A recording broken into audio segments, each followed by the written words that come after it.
자, 이제 총평을 듣고 오셨으니까요. 이제 1번 문제부터 하나씩 순서대로 풀어보도록 하겠습니다.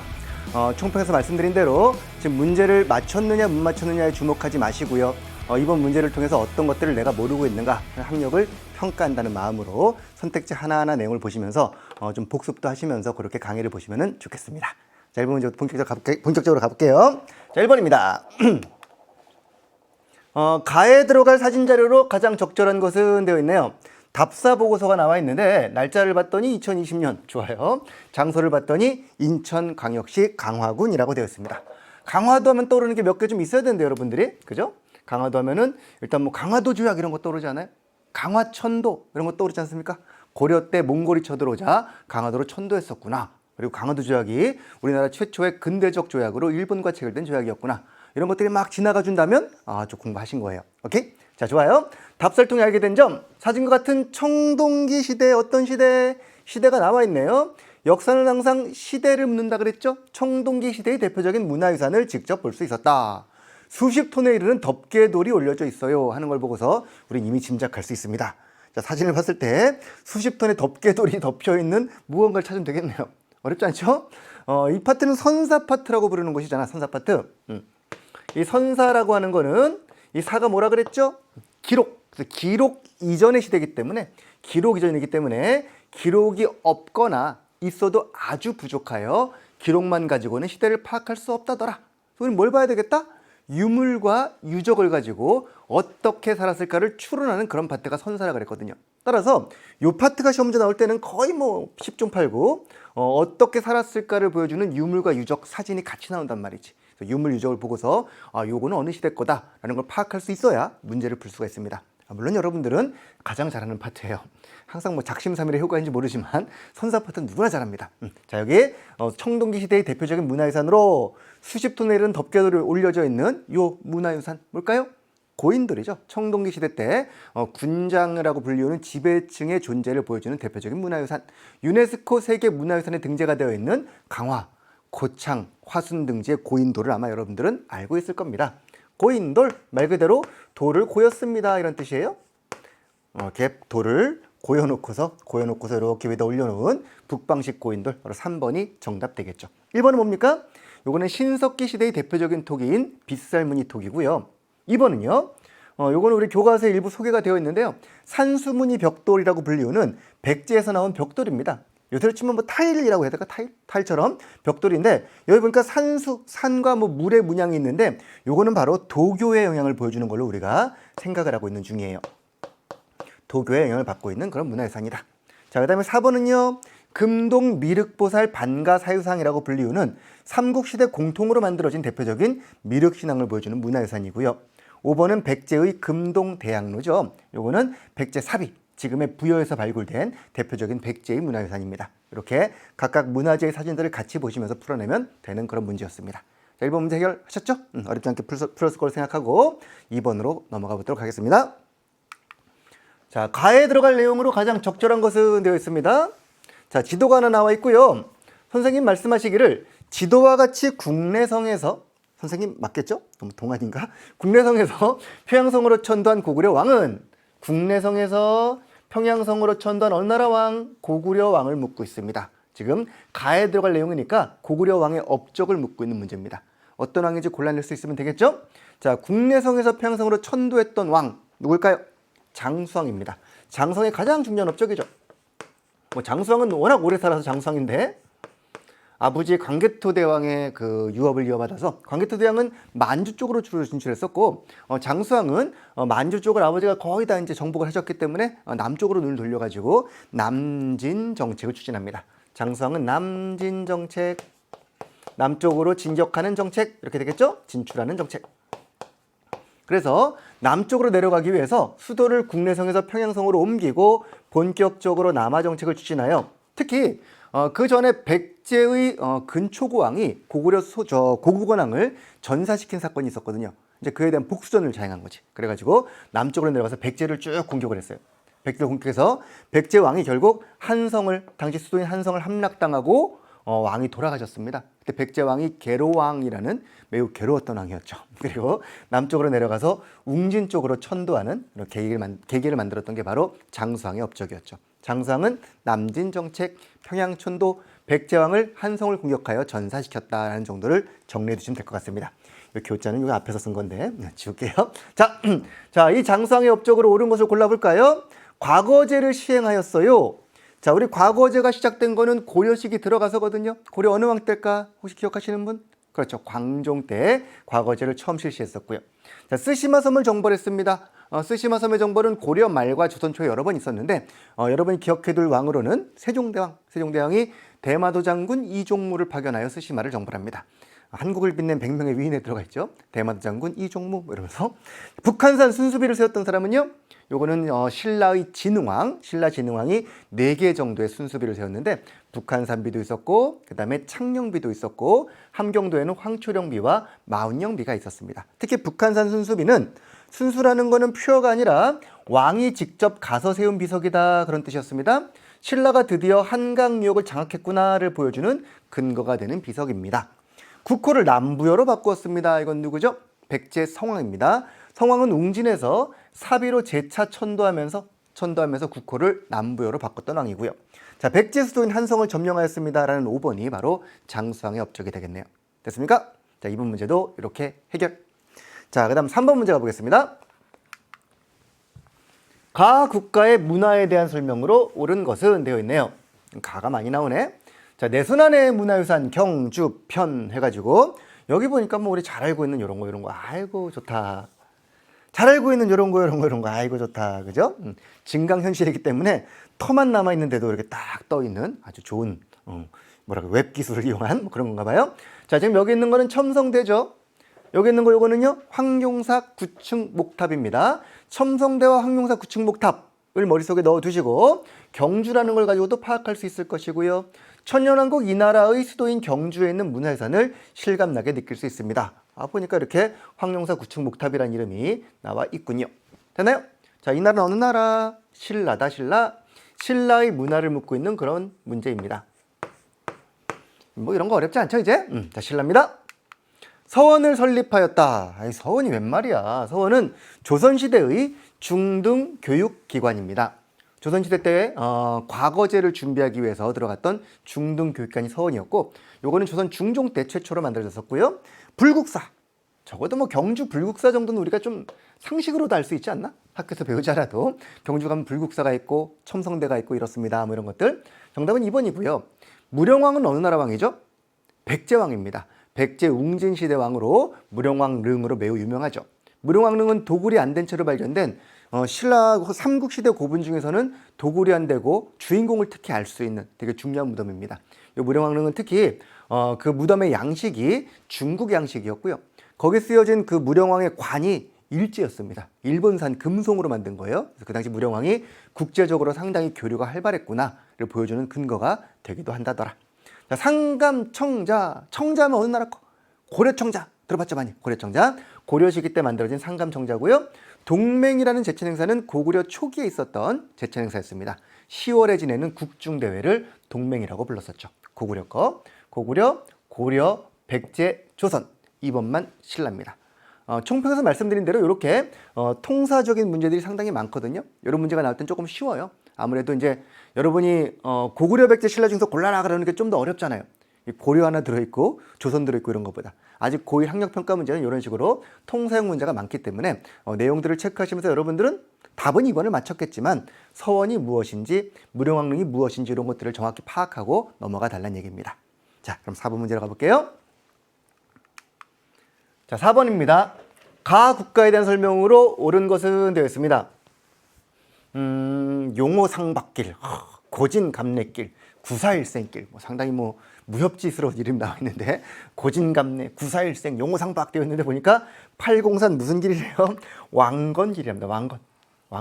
신승겸 장군 유적지도 있고요. 왕건이라는 사람 딱 알고 있잖아요. 공산성 전투 왕건, 태조 왕건, 그죠? 팔공산 왕건길은 가를 세운 왕건이 이 지역에서 견훤과 전투를 벌인 역사적 사실을 바탕으로 조성된 길이랍니다. 견훤은 후백제의 왕이었죠. 후백제 왕과 이 나라의 왕건이 싸웠답니다. 그래서 이 나라의 왕건이 이제 나중에 이겨요. 이겨가지고 결국 후삼국을 통일하게 되는 거죠. 그 나라가 어느 나라? 이거 모르면 큰일 나지 그런 거죠. 고려입니다. 왕건이 치열하게 전투를 벌여서 승리했던 그 고려 공산성 전투인데 공산 전투는 패배했었죠. 패배하고 나중에 이제 1, 2천에서 승리하게 되는 거지. 어쨌든 간에 이 왕건과 지금 견훤의 싸움을 보여주고 있는데 이 나라는 바로 고려가 되겠네요. 고려에 대한 설명으로 옳은 것은 하고 문제야 좀 되게 다이나믹하게 무협지스럽게 됐습니다만 결과적으로는 어떤 나라냐를 묻고 있는 그런 문제예요. 그러니까 고려임을 파악하면은 어렵지 않게 풀 수 있는 그런 문제입니다. 그죠? 공산성 전투에서 일단 졌다가 고창 전투에서 승리를 거두고 1, 2천의 마지막을 승리로 결국 고려가 최종 승리를 거두면서 후삼국을 통일하게 되는 거죠. 927년에 있었던 사건입니다. 자, 한번 봅시다. 고려에 대한 설명으로 옳은 것을 골라볼게요. 후삼국을 통일하였다. 이건 뭐 그죠? 그냥 후삼국 통일이 이게 답이 되는 거죠. 통신사를 파견하였다. 통신사가 뭡니까? 임진왜란이 끝나고 나서 조선이 일본과 국교를 다시 재개합니다. 재개는 다시 열었다 이런 뜻이죠. 그러면서 일본 막부의 요청으로 문화사절단인 통신사를 여러 차례 파견하기 시작했대요. 라는 이야기. 조선시대 때 파견했던 일본에 보낸 사절단이고요. 골품제는 어느 나라의 신분제일까요? 신라죠. 신라에서는 뼈따구, 골과 그다음에 품계 이렇게 등급을 매겨놓은 6두품, 5두품, 4두품 이런 품계들이 있습니다. 그래서 이를 골품이라고 불러요. 신라의 독특한 지배층의 신분제도고요. 의정부와 육조를 두었던 거는 조선시대죠. 조선은 의정부 밑에 이호, 예병, 형공 6개의 육조가 존재하고 있었고요. 가들이 사출도를 다스린다 라고 하는 거는 고대 왕들의 이름이었죠. 고구려나 부여에서는 지배자를 가라고 불렀었는데 이 가들이 모여 사는 회의를 제가회의라고 불렀었고요. 특히 가들이 4군데로 나가는 길 사출도를 통치했던 나라는 부여, 조선, 신라, 조선. 그죠? 답은 1번 되겠네요. 역시 마찬가지로 그렇게 어렵지 않은 통사형 문제였습니다. 왕건이 어느 나라 시조인 것만 알아도 풀 수 있는 그런 문제인 거죠. 자, 이렇게 4번도 해결했습니다. 자, 5번 문제 가볼게요. 가나 시기 사이의 사실로 옳은 것은 되어 있네요. 자, 사료가 좀 나와 있으니까 읽어볼게요. 이날 최후가 왕에게 속히 궁궐을 떠나 어디로? 강화도로 천도할 것을 청하였답니다. 우리 아까 1번 문제에서 강화도 얘기했었잖아요. 강화도로 천도했단 말이야. 그래서 개경을 떠나가지고 아마 개경이 본래 수도였나 봐요. 강화도로 옮겼다는 그런 이야기고요. 최후 그럼 누굽니까? 무신 정권기에 있었던 대표적인 인물이죠. 최충원의 아들로 최씨 정권의 두 번째 집권자가 최후였습니다. 이 최후 집권기에 몽골이 쳐들어오자. 누가 쳐들어오자?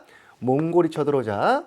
이 몽골의 침입에 대응하고자 결국 고려 왕조는 강화도로 천도할 것을 결정했던 거죠. 강화천도 사건이고요. 나는요. 제신과 추밀들이 뭐여? 이 제신과 추밀이 바로 고려의 대신들이었죠. 고려의 2품 이상 최고위 관료들을 제신, 추밀 이렇게 불렀었는데 이들이 모여가지고 개경 환도가 무슨 뜻? 도읍으로 돌아온다 이런 뜻입니다. 개경으로 컴백하는 것을 정하여 방을 붙이니 이 개경환도에 반대했던 무리가 있습니다. 그게 바로 삼별초예요. 삼별초는 무신들의 사병이었는데 삼별초가 다른 마음을 품고 따르지 않고 미안합니다. 마음대로 창고를 열고서 결국 뭔가 반발을 일으켰나 봐요. 삼별초의 항쟁이라고 부르는 거죠.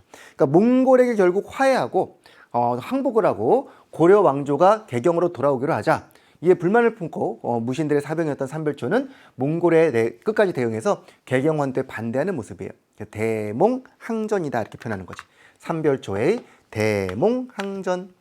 몽골에 대응하는 끝까지 싸웁니다. 전쟁합니다를 대몽항전이라고 표현할 수 있겠죠.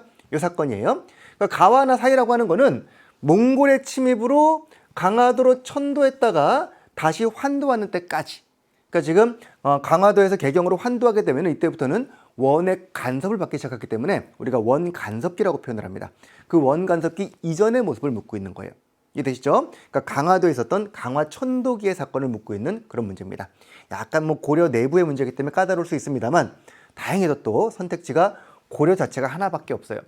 보통 이제 수능이나 이런 데 가면은요 조금 어렵게 내기 위해서 이 안에 고려 시기에 문벌귀족기, 무신집권기, 원간섭기를 나눠가지고 선택지를 넣어줍니다. 그럼 조금 어려운 문제가 되고 이런 문제처럼 이렇게 강화천도기를 물어보면서 결과적으로는 고려 시기의 사실을 선택지에 넣는다면 우리가 또 어렵지 않게 풀 수가 있는 거죠. 자, 1번 보빙사의 파견은 언제입니까? 보빙사는 보답하여 보내는 사절단이었죠. 미국과의 수교를 맺고 나서 미국에서 우리나라에 공사를 파견하자 그에 대한 답례로 1883년 근대기에 미국에 파견한 사절단을 보빙사라고 부릅니다. 병인양요는요. 흥선대원군 집권기 프랑스군이 쳐들어온 사건, 강화도를 점령한 사건이 바로 병인양요죠. 팔만대장경이 조판되었다. 고려의 대표적인 문화유산 팔만대장경. 정답은 3번. 강화 천도기에 부처님께 기위하여 불심으로 몽골을 물리치고자 만들었다는 그 장경이 팔만대장경이었고요. 군국기무처는 1894년 매우 중요한 해라 그랬죠. 동학농민운동과 갑오개혁이 일어났던 그 해입니다. 갑오개혁을 주도했던 기관 이름이 바로 군국기무처고요. 국민대표회는 대한민국 임시정부가 위기에 빠졌을 때, 약간 내분에 빠졌을 때 이 위기를 타개하기 위해서 소집했던 대표적인 회의가 국민대표회의였습니다. 1923년경의 일이었고요. 그래야 정답은 몇 번? 3번이 되겠다. 일단 여러분들은 고려시기니까 3번이 답이구나 하는 쉽게 찾았겠지만 마찬가지로 이게 정확히 구체적으로 어느 시기인지 좀 파악해 보시고요. 사례를 좀 분석하면서 시기를 파악하는 연습을 좀 하셔야 됩니다. 그리고 나머지 선택지에서 사건들을 추려가지고 이 기회에 조금 기억해 두도록 합시다. 나머지 전부 다 근대기 사건이니까 어렵지 않게 풀 수 있지 않았을까 싶어요. 자, 6번 문제 가보겠습니다. 가왕에 대한 설명으로 옳은 것은 또 가왕을 묻고 있군요. 왕을 묻는 문제가 이제 좀 많이 나오는데 역시 고1, 고2 학력평가의 특징들입니다.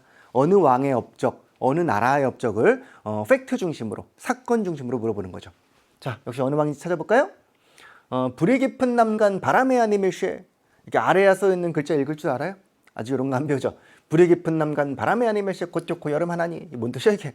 뿌리가 깊은 나무는 바람에 흔들리지 않기 때문에 꽃이 좋고 열매가 많다 이런 뜻이에요. 여름은 썸머가 아니라 열매란 뜻입니다.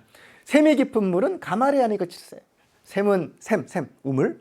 깊은 물은 가뭄에 그치지 않기 때문에 냇물을 잃어가지고 바다로 간다 이런 뜻입니다. 좋은 말이죠? 많이 들어보셨죠? 용비어천가라는 거는 조선을 세웠던 이성계의 다섯 조상들의 업적을 칭송한 그런 노래입니다. 그러니까 조선을 세운 거에 대한 칭송을 담은 그런 노래인데 보다시피 한글로 쓰여진 거거든. 이건 바로 세종대왕이 훈민정음을 창제하신 후 그 말하자면 데모 버전이죠. 한글을 테스트하기 위해서 만들었던 대표적인 시가입니다. 국어 시간에 배우는 내용입니다만 국어 시간에 배우는 이 내용을 모르더라도 정인지 등이 창제한 뭐라고 나와 있습니까? 훈민정음으로 이 글을 지어 조선 왕조의 창업을 찬양했다 이렇게 나와 있는 거지. 그러니까 조선 왕조의 창업, 훈민정음 등을 통해서 가왕이 누구라고 할 수 있겠다? 세종대왕임을 충분히 유추할 수 있겠다. 그렇죠? 조선의 세종대왕의 업적으로 옳은 것을 골라볼까요? 집현전 설치, 빙고. 세종대왕 하면 제일 중요한 거죠. 집현전. 현은 어질 현자, 김정현 할 때 현자. 어진 사람을 모아놓은 곳이다 그랬어요. 똑똑한 젊은이들 모아놓고 학문을 연구하겠던 곳이 바로 집현전이었습니다. 정답은 1번이고요. 웅진으로 옮긴 건 아까 백제 얘기할 때 나왔었죠. 백제가 한성을 함락당한 후 수도를 웅진으로 옮긴 겁니다. 시무 28조는 고려 초 최승로가 성종에게 건의했던 건의문이고요. 노비안건법은 고려 광종이 실시했던 노비를 살피고 검사하여 양민으로 풀어주는 법입니다. 22담로는 무령왕이 각 지방에 파견했던 지방관으로 왕족으로 파견하여 국가의 권력을 지방에 딱딱 이렇게 투영시키기 위해서 전파하기 위해서 실시했던 제도가 바로 22담로제입니다. 정답은 1번. 오케이. 자, 다음 7번 문제 갈게요. 가조약에 대한 설명으로 옳은 것을 골라볼까요? 이 책은 조선 정부가 운요 사건으로 인해 강화도에서 일본과 협상할 당시 전권대사로 임명된 신원이 기록한 일기장이랍니다. 어디에서? 강화도에서 일본과 협상할 당시. 우리 벌써 7번까지 오면서 강화도 사건이 4번이나 나왔습니다. 그죠? 일본의 고인돌 나왔었죠? 아까 몽골 항전으로 천도하는 거 나왔었죠?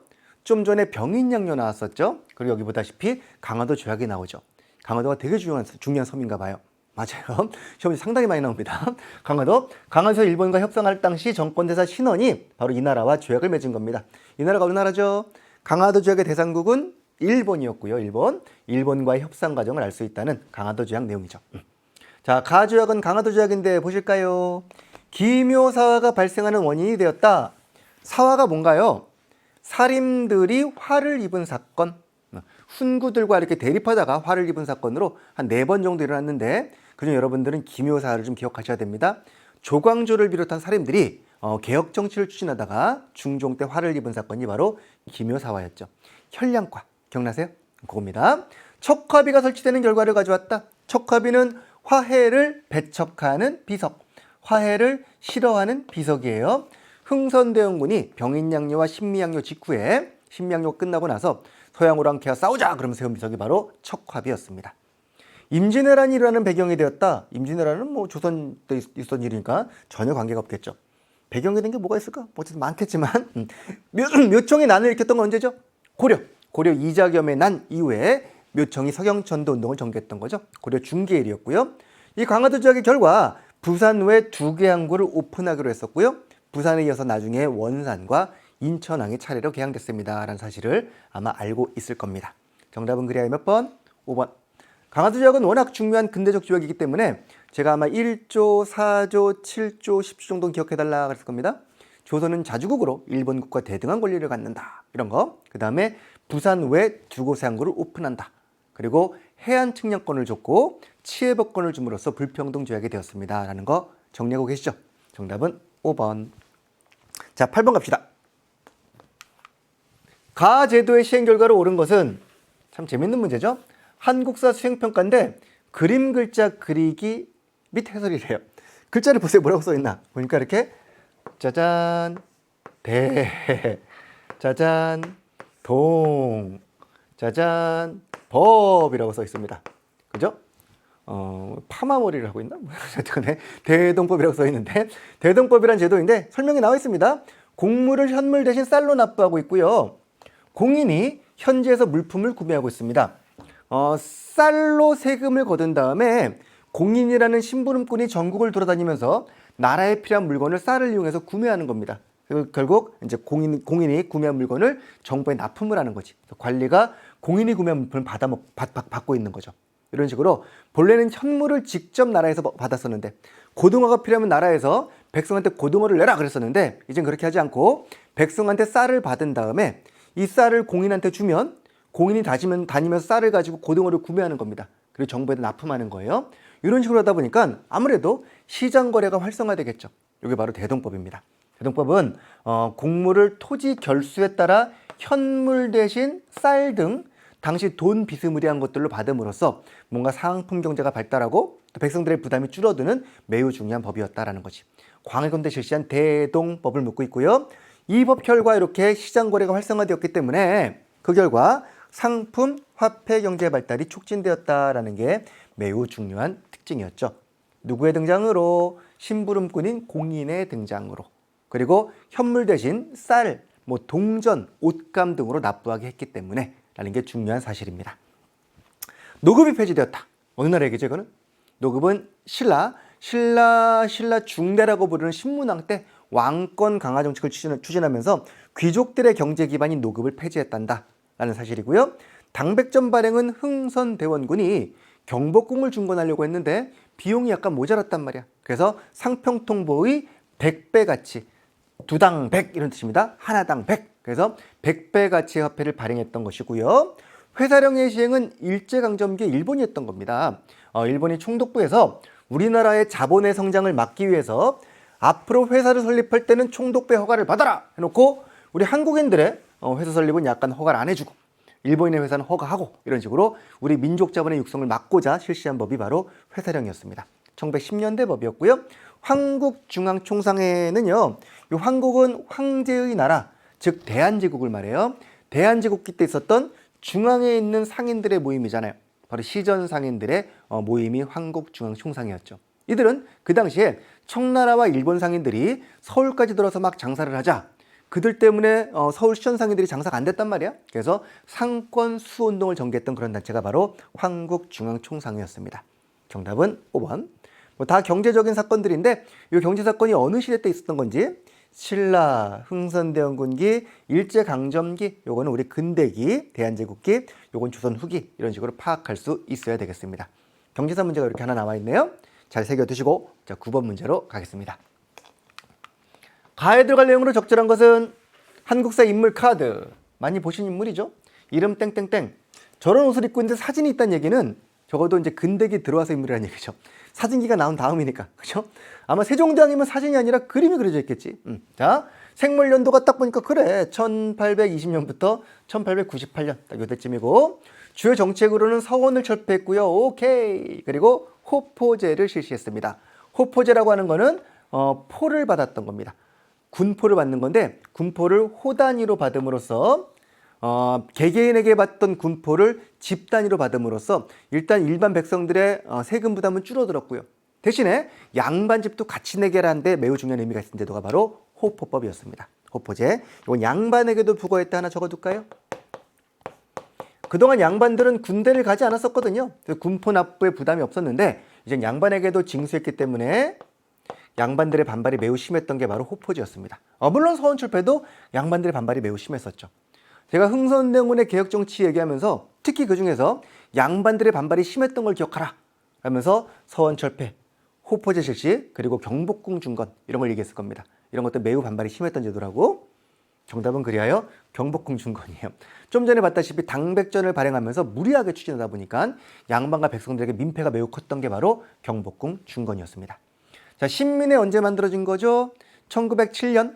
이때는 바로 국권 피탈기에 있었던 사건인데 일본이 여러 가지 조약을 이용하여 러일전쟁 이후에 우리나라 국권을 하나하나 야금야금 먹어가자 유생 계열들은 의병투쟁으로 그리고 개화자강 계열들은 애국개몽운동으로 반응했는데 특히 신민회는 애국개몽운동 단체이면서 무장수쟁까지 준비했다는 점에서 꽤 큰 의미가 있다라고 했을 겁니다. 삼국사기를 저술했던 인물은 누굴까요? 이 인물은 김부식이라는 고려시기 인물이었고요. 동북구성은 윤관이라는 인물이 축조했습니다. 고려시기였죠. 여진족을 토벌하기 위해서. 전민면정도감은 공민왕 때 신돈이 설치한 게 대표적입니다. 인물로 치자면은 신민회 창립은 안창호, 안창호라든가 양기탁이라든가 이런 여러분들이 있는데 한 회원이 한 600~700명 됐던 그런 단체입니다. 정답은 그리하여 2번 되겠네요. 10번 갈까요? 좋습니다. 10번 갈게요.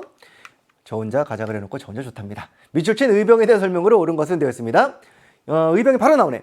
이달의 단발령의 강행으로 단발령 머리를 자르라는 명령이죠. 머리카락을 자르라는 명령, 머리 자르면 안 되죠. 상투를 자르는 겁니다. 명령으로 인하여 전 국민이 분노하고 사방에서 의병을 일으켰답니다.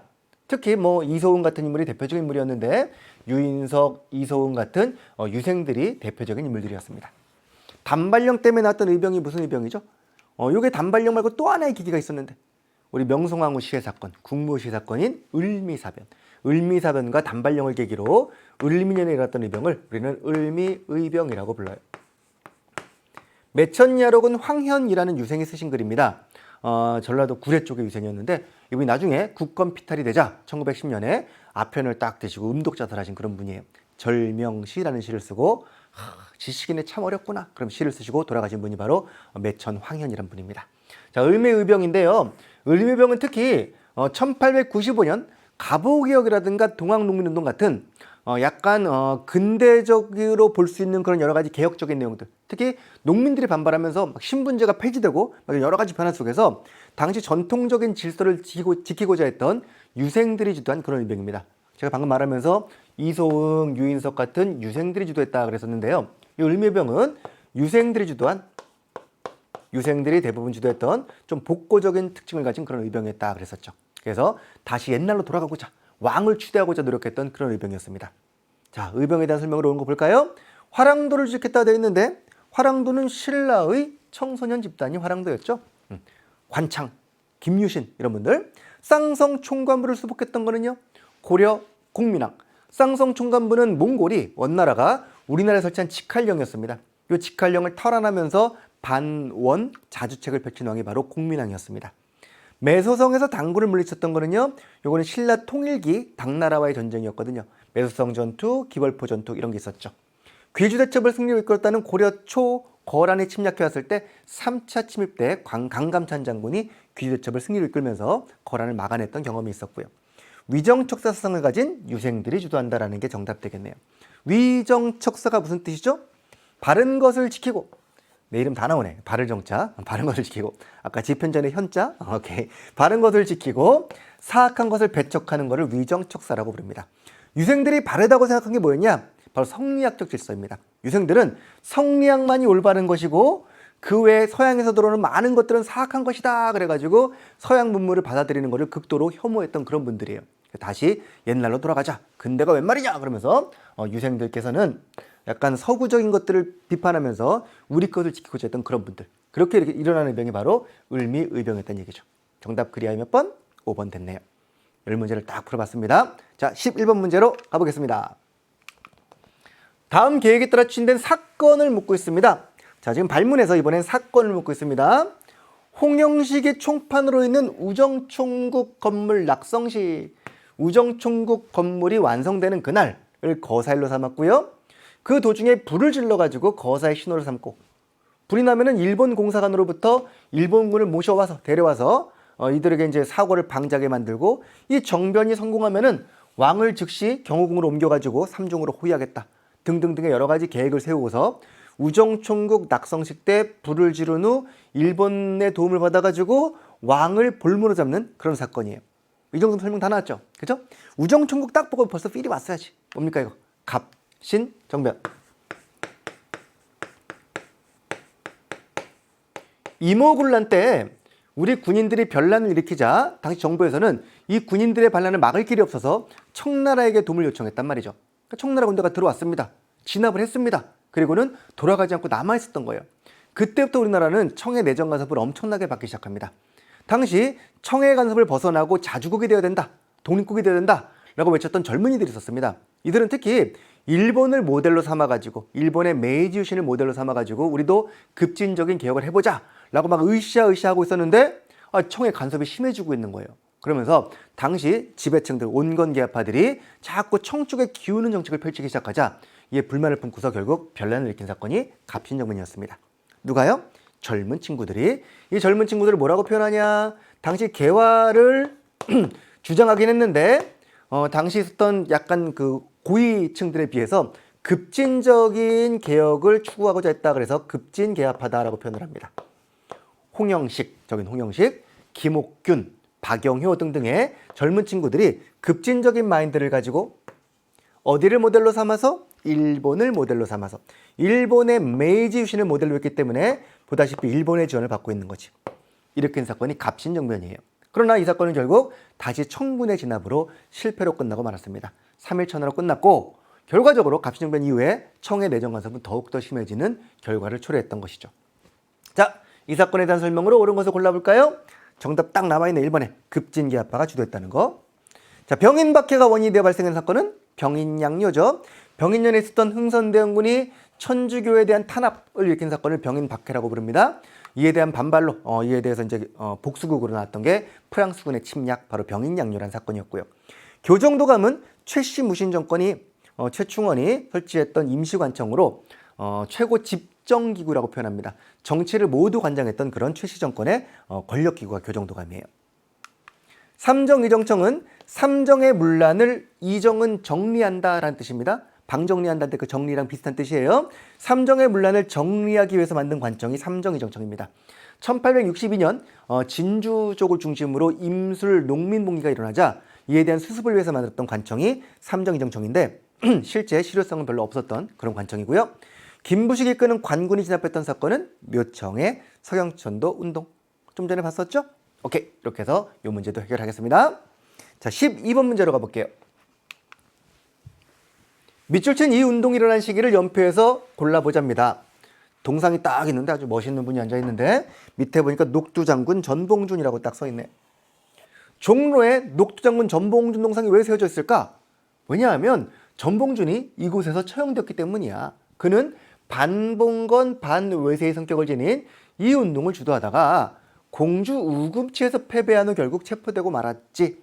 반봉건 반외세를 외치며 전봉준이 주도하여 1차 봉기 때는 승리를 거뒀습니다만 결국 공주 우금치 전투에서 일본군과 관군의 연합군에게 패배하고 막을 내린 사건은 무슨 사건? 동학농민운동이죠. 동학농민운동이라는 시기를 연표해서 옳게 골라보자는 얘기입니다. 일단 근대기 사건임은 알고 있어야 되는 거고요. 근대기에 있었던 농민들의 대규모의 어떤 항쟁이자 밀란이었습니다만 혁명 비슷하게까지 발전했던 그런 사건이었습니다. 특히 이들이 제시했던 패정개혁안을 보면은 뭐 토지개혁이라든가 신분제 폐지라든가 각종 봉건적 제도를 없애달라는 여러 가지 사회적 개혁에 대한 주장이 많이 들어있기 때문에 매우 근대적인 사건입니다. 따라서 일단 조선시대 거인 조선 건국, 임진왜란, 병자론 등은 제껴줄 수 있어야 되겠죠. 국권 피탈도 마찬가지고요. 자, 지금 신미양요 발발과 러일 전쟁 발발이 있는데 이 전쟁에서 이 동학농민운동에서 결국 진압을 못했던 정부에서는 청나라 군대에게 도움을 요청했습니다. 청이 들어왔어요. 그러자 일본군이 따라 들어왔어요. 텐진 지역을 구실로. 일본은 들어오자마자 청나라를 공격해서 청일 전쟁을 일으킵니다. 결과적으로 청나라를 누르고 일본이 아시아의 패권을 차지했어요. 그 이후에 이제는 다시 대립했던 나라가 러시아입니다. 러시아가 한반도를 중심으로 남하 정책을 추진하자 이 러시아의 남하를 막기 위해서 미국, 영국 등의 열강이 일본을 지원해 주거든요. 그래서 일본과 러시아가 땅 붙었던 사건이 바로 러일 전쟁이에요. 따라서 이 사건은 러일 전쟁보다는 앞에 들어가야 됩니다. 신미양요는 흥선대원군 집권기에 있었던 사건이에요. 흥선대원군 집권기 좀 전에 얘기했던 척하비 건립의 배경이 되었던 미국의 침략을 받은 사건입니다. 따라서 흥선대원군 집권기인 신미양요보다는 뒤, 그리고 청을 누르고 있었던 사건이 이때 있었기 때문에 그 뒤 나오는 러일 전쟁은 이거보다는 뒤, 그래서 라가 답이 되겠네요. 연표 문제는 기본적으로 인과관계를 중심으로 풀게 되어 있는데 이건 약간 그거보다는 그냥 뭐 너무 범위가 넓기 때문에 시기를 딱 찾아봐라 라는 문제로 볼 수 있을 것 같습니다. 정답은 일단 라를 찾는데 크게 어려움이 없을 걸로 생각이 됩니다. 해결됐습니까? 자, 그럼 13번으로 가볼게요. 밑줄 친 조약 체결의 결과로 옳은 것은 일단 조약 체결의 결과를 묻기 때문에 조약이 뭔지부터 알아야 되겠다. 자, 황제는 조약이 강제로 체결된 것을 분하게 여기고 이상설, 이준을 밀사로 파견했답니다. 어디로? 헤이그로. 그죠? 헤이그 특사 파견 사건이네. 이미 황제라고 딱 나와 있기 때문에 우리나라가 황제를 칭했던 거는 고려 시기 때. 물론 저 옛날 고대는 몇 번 있었습니다만 고려 조선 때는 고려 초에 잠깐 있었고 조선시대 내내 황제인 적이 없습니다. 그러다가 대한제국기 들어와서 황제를 칭하기 시작했습니다. 그러니까 대한제국기 사건인 것이고 이상설, 이준, 이휘종 등이 헤이그에 밀사로 갔던 헤이그 특사 사건. 이 바로 이 조약 때문에 나온 거거든. 이 조약은 무슨 조약입니까? 외교권을 박탈했던 을사늑약이죠. 저기는 박재순 같은 분이 바로 을사오적이잖아요. 을사늑약 때문에 외교권을 빼앗기자 이에 분개한 고종께서 분하게 여기고 1907년 네덜란드 헤이그에 특사를 파견한 것이죠. 결과적으로 이 사건 때문에 고종께서는 일본에 의해서 강제 퇴위를 당하시고 말았습니다. 자, 이 을사늑약이라는 건데 을사늑약 결과를 묻고 있는 겁니다. 1905년에 체결된 을사늑약으로 우리나라는 일본의 보호국이, 물론 불법인 조약이에요. 보호국의 처지로 전락하고 말았었는데 그때 우리나라를 보호해주겠다면서 일본이 파견한 인물이 바로 이토 히로부미예요. 그 전에 와 있었지만 그분이 통감으로 임명되면서 우리나라에는 통감부가 설치됐습니다. 통감으로 이토 히로부미가 초대 통감으로 취임을 하게 된 것이고, 그리고 우리나라의 외교권을 박탈해갔던 것이죠. 여러 나라에 있었던 우리나라의 공사관은 문을 닫게 되었고요. 우리나라에 와 있던 각국 공사관도 문을 닫고 앞으로 우리나라 외교 업무는 일본의 외무성이 전부 처리하게 되는 그런 사건이 을사늑약이었습니다. 이 외교권이 박탈되니 나라가 없는 거나 마찬가지였거든. 또 고종이 밀사해 보냈는데 일본은 그런 얘기지. 외교권도 없는 왕이 왜 외교활동을 하냐 그러면서 이걸 구실로 고종을 강제 퇴위시켰던 겁니다. 오케이? 자, 이게 을사늑약이라는 사건이에요. 자, 이 조약의 체결 결과니까 정답은 1번 되겠죠? 독립문건립은 독립협회가 한 거죠. 1896년 대한제국 수립 전의 일이었고요. 정동행성은 동쪽을 정벌하기 위한 행성입니다. 출장소 같은 곳입니다.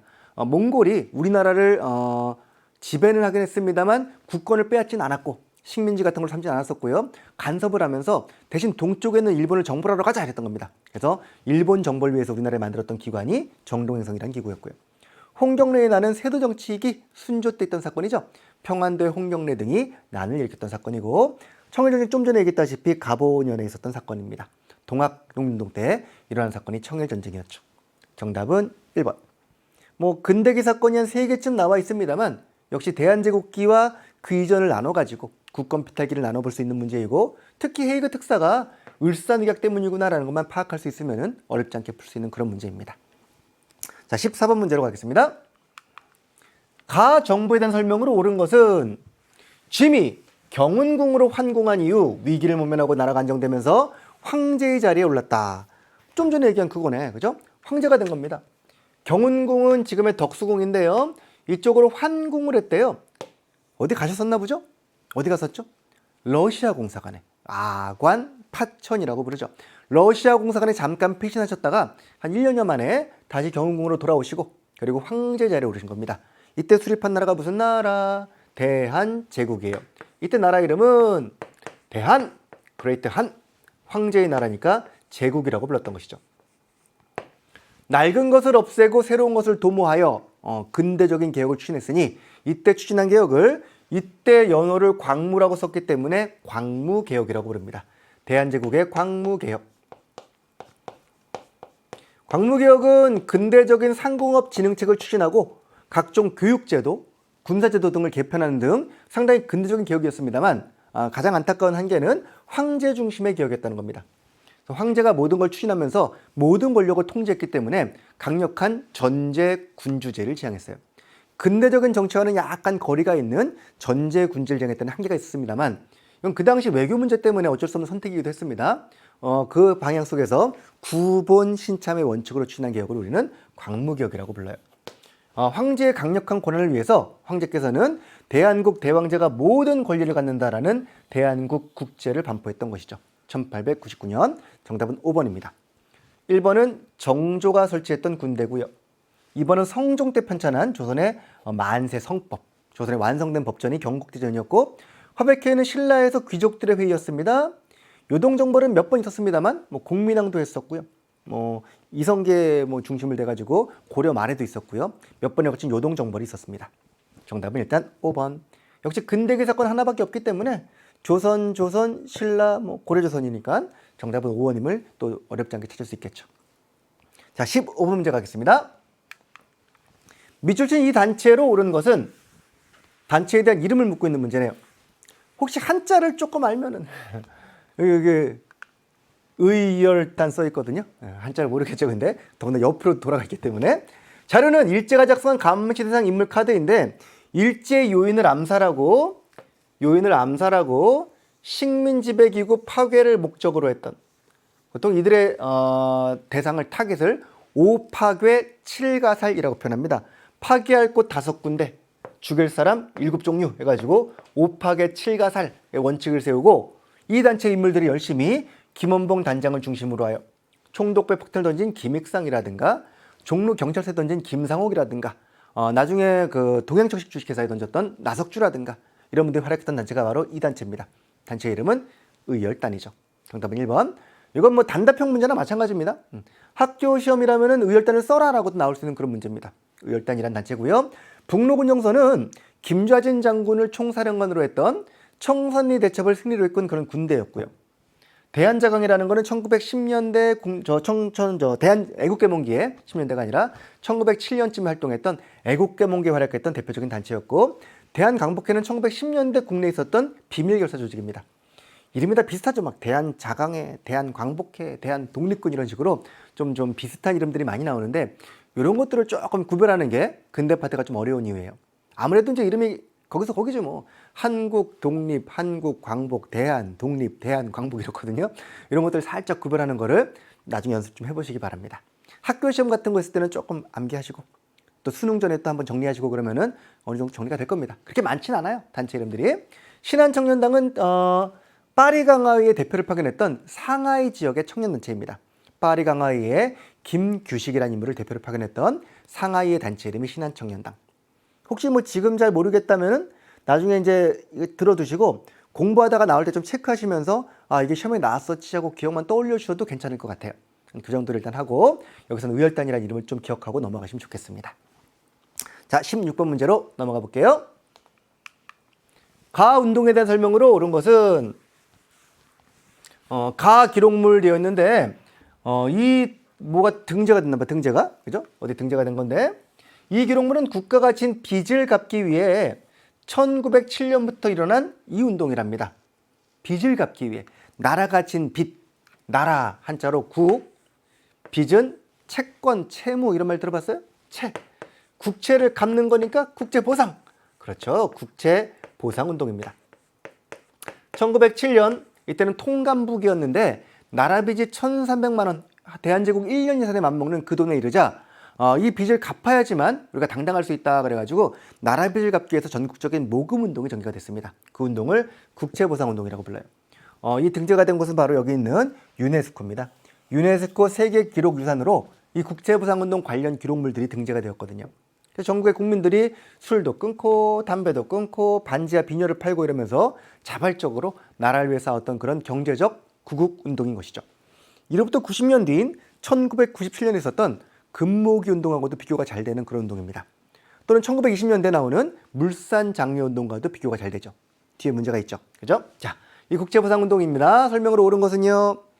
이 운동은 대구에서 서상돈 등이 발의하여 일어난 운동이었고 이 운동이 워낙 전국적으로 번졌는데 그 번질 때 가장 기여했던 게 양기탁이 발행인으로 있고 베델이란 영국인이 사장이었던 대한매일신보라는 신문을 통해서였습니다.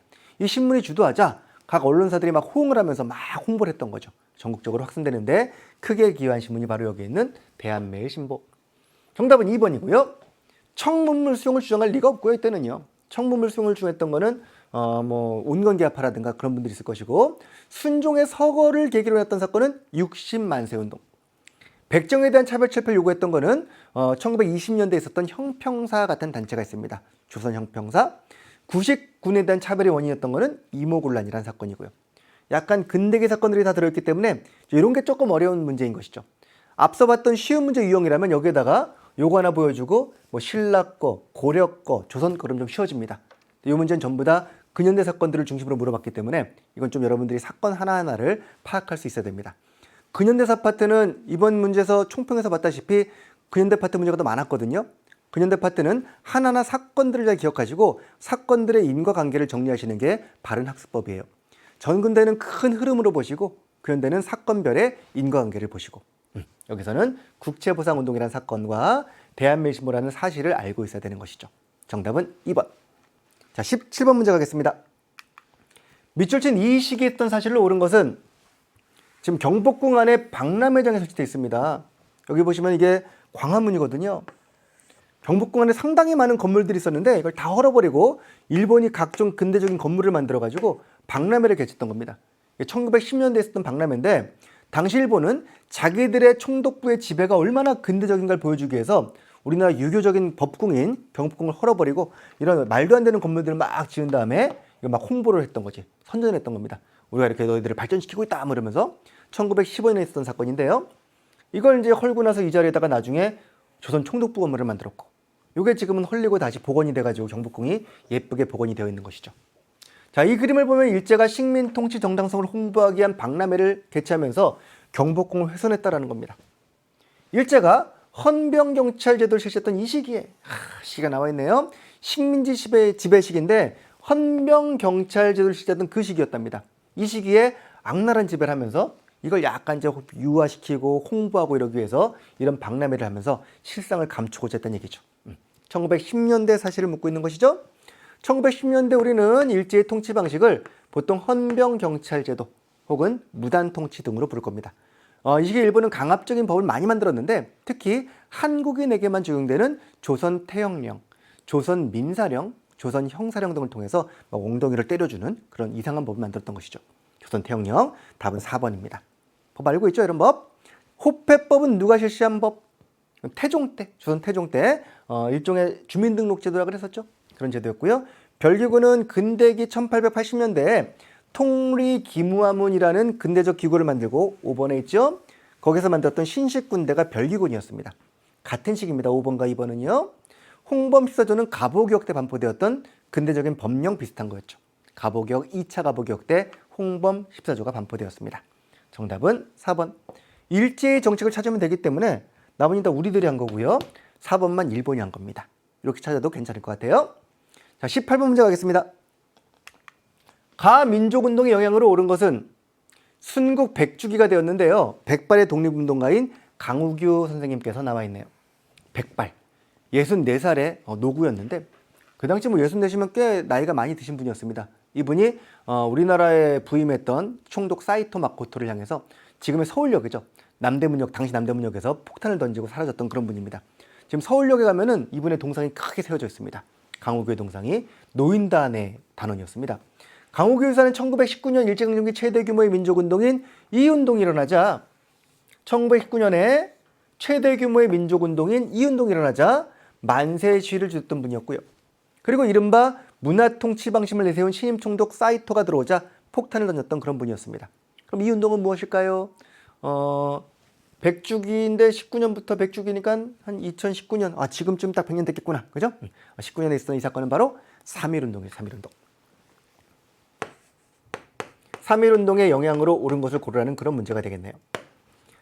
국외 독립운동가 노인 동맹단, 사이토 총독 폭탄 투척, 강호구 의사 이런 것들은 이제 하나의 사건을 알아두시고 여기서는 이 사건을 묻는 게 아니라 이 사건이 언제 일어났는가라는 시기 문제입니다. 시기 1919년에 북만주에서 만세를 했던 최대 규모 운동이구나라는 걸 보고 3.1운동임을 파악할 수 있어야 되는 거죠. 자, 3.1운동에 대한 영향으로 옳은 것을 골라볼까요? 정방이 폐지되었다. 정방이 뭔데요? 최씨 정권이 만들었던 인사기구입니다. 고려 시기 때 이걸 폐지했던 왕은 공민왕이었고요. 군역법은 영조가 시행했던 군포징수를 두 필에서 한 필로 감해준 법이었고요. 규장각은 정조가 만든 도서관이었죠. 대한민국 임시정부가 수립되었다. 그렇죠. 3.1운동이 만약에 전국에서 동시에 딱 터졌다면 일본도 못 막았어 이걸.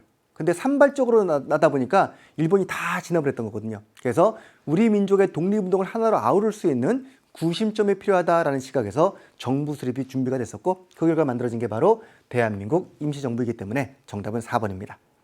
조청상민 수령무역장정이라는 거는 1882년 이모군란을 진압했던 청나라가 우리나라에 내정 간섭을 하면서 청나라 상인들이 수륙, 내륙까지 들어올 수 있게 약속을 받았던 그런 조약입니다.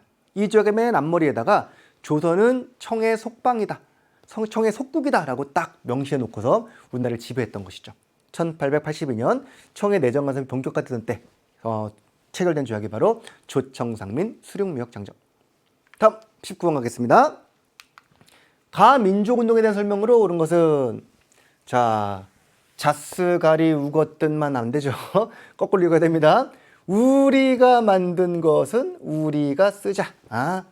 우리 손으로 만든 광목은 태극정 그래가지고 우리 손으로 만든 광목을 쓰자는 겁니다. 광목은 옷감이에요. 이분이 지금 한복을 입고 옷감을 딱 들고 있고 여기는 한반도 그림이 그려져 있죠. 그러니까 일본 물건 쓰지 말고 조선 사람, 조선 광목 그래가지고 우리 걸 한번 써보자는 겁니다.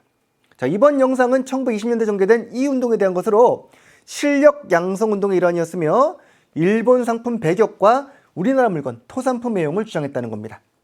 뭘까요? 우리 국산품 애용 운동. 아까 제가 국채보상 운동과 비교가 많이 된다고 했던 그 운동입니다. 우리 국산품을 애용하자는 물산 장려 운동이에요. 1920년대 일본이 공업화가 진전되면서 일본 물건을 대거 수입해와서 우리 물건들 자꾸 이제 일본 물건이 더 값이 싸고 질이 좋았기 때문에 우리 물건이 안 팔리기 시작한 거지. 우리 기업들이 열심히 준비하고 노력을 했음에도 불구하고 일본에 비해서 장사가 안 되는 겁니다. 우리 산업들이 자꾸 죽기 시작하자 이 기업가들을 중심으로 국산품을 애용해달라는 민족운동을 전개했던 것이죠. 이 운동이 바로 물산 장려 운동입니다. 자, 볼게요. 금국정보를 주장했다. 무슨 소리야. 금국정보는 누가 묘청 같은 서경파 세력들이 고려 시기 때 주장했던 얘기입니다. 만민공동개체는 독립협회가 했던 것이고요. 물산장려운동은 조선물산장려회가 딱 매치가 되네요. 3번이고요. 고종의 강제퇴위는 1907년 헤이그 특수사건을 구실로. 그때 반대했던 단체가 몇몇 있습니다. 대한자강회 앞에서 봤었죠. 대표적이었고요. 이때 의병도 일어났었고요. 일제의 황무지 계약권 요구를 철회했던 거는 보안회라는 단체가 있습니다. 1904년 럴전쟁 발발 즈음 일본이 우리나라 황무지를 개간해서 소유권을 가져가려고 하자 이에 반대했던 게 보안회라는 단체였어요. 역시 하나하나 사건들을 정리하시면 될 것 같습니다. 1번을 제외하고는 전부 다 근현대 사건이기 때문에 역시 구별해서 정리할 필요가 있는 그런 내용들입니다. 자, 마지막 20번 문제 가볼게요. 계속되는 가인데요. 가 민족운동에 대한 설명으로 옳은 것은 되어 있고요. 한일 학생 충돌이 발단이 된 사건으로 11월 3일, 이날이 지금 학생의 날입니다. 11월 3일 광주에서 시작된 사건입니다. 전국의 많은 학교가 동맹휴학을 했고요. 조선인 본위의 교육을 요구했답니다. 하여 통계를 봤더니 상당히 많은 사람들이 전국적으로 참여했던 그런 운동이었네요. 전국적으로 확산되었습니다. 광주에서 출발해서 전국으로 확산되었고 11월 3일에 시작되었고요. 그리고 한일 학생 충돌이 배경이 되었던 이 사건은 바로 11월 3일부터 시작했던 광주 학생 항일 운동. 1929년에 있었던 광주 학생 항일 운동. 경기도 아니고 전라도 광주입니다. 광주 학생 항일 운동. 통합기차 안에서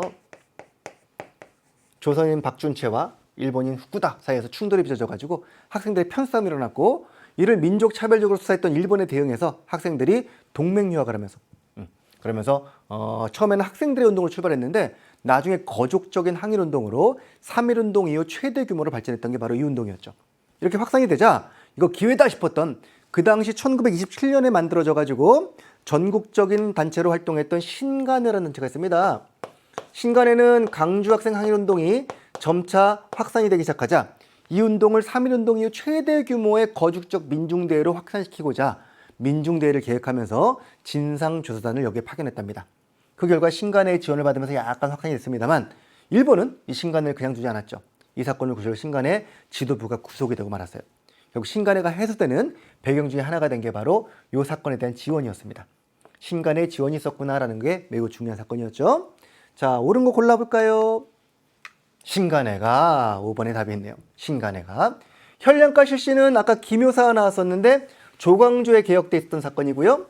조선 중립화로는 1880년대 갑신정변 직후 청과 일본, 러시아와 영국 등의 대립이 심해지자 우리나라가 중립을 지켜야 된다라고 얘기했던 유길준, 그리고 독일 부영사인 부들러 등이 제기했던 이론이었고요. 서울 진공 직전은 의병 세력들이 정미의병 당시에 전국 의병연합부대를 조직해서 서울로 공격했던 그런 사건이었습니다. 러시아의 저령도 조차 요구를 저지했다. 저령도 조차는 빌린다는 뜻입니다. 섬 이름이고요. 러시아가 부산 앞바다에 저령도를 빌려가려고 하자 이를 막았던 단체는 독립협회였습니다. 하여 정답은 5번. 됐죠? 이렇게 20문제를 모두 풀어보았습니다. 저랑 푸니까 또 너무 쉽죠? 혼자 풀 땐 이거 뭐지 했던 것들도 아마 사실을 파악할 수 있었을 거라고 생각을 합니다. 앞서 말했지만 이번 시험은 여러분들의 실력을 그냥 한번 평가해 보는 겁니다. 그러니까 잘 봤건 못 봤건 너무 일희일비하지 마세요. 아주 고1입니다. 그죠? 여러분들 이 내용을 바탕으로 한국사 공부를 조금 더 진전시켜 나가시면서 앞으로 2년 동안 더 공부하셔야 됩니다. 그래서 이런 문제들이 나올 때마다 항상 복습 열심히 해줄 거예요. 자, 고생 많으셨고요. 다음번 시험을 보시면 또 해설 강의에서 뵙도록 하겠습니다. 다음에 뵐게요.